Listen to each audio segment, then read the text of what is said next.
மெக்சிகோவில் ஆளும் அரசாங்கத்தை எதிர்த்து ஜென்சி இளைஞர் குழுக்கள் போராட்டத்தில் ஈடுபட்டனர். மெக்சிகோ ஜனாதிபதி கிளாடியா ஷீன்பாமின் அரசாங்கத்தில் அதிகரித்து வரும் வன்முறை மற்றும் ஊழல்களுக்கு எதிராக ஆயிரக்கணக்கான போராட்டக்காரர்கள் மெக்சிகோ நகரத்திற்குள் போராட்டத்தில் ஈடுபட்டனர்.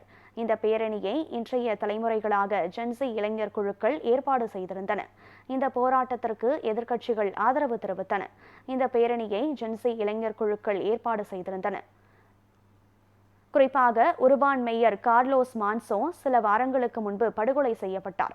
இந்த படுகொலை இளைஞர்கள் மத்தியில் கடும் கோபத்தை ஏற்படுத்தி போராட்டத்திற்கு வழிவகுத்தது. இந்நிலையில் ஜென்சி இளைஞர்களின் போராட்டம் தற்போது வன்முறையாக மாறியுள்ளது. மெக்சிகோவின் நாடாளுமன்றத்தை ஜென்சி போராட்டக்காரர்கள் சூறையாட முயன்றதால் பரபரப்பு ஏற்பட்டது.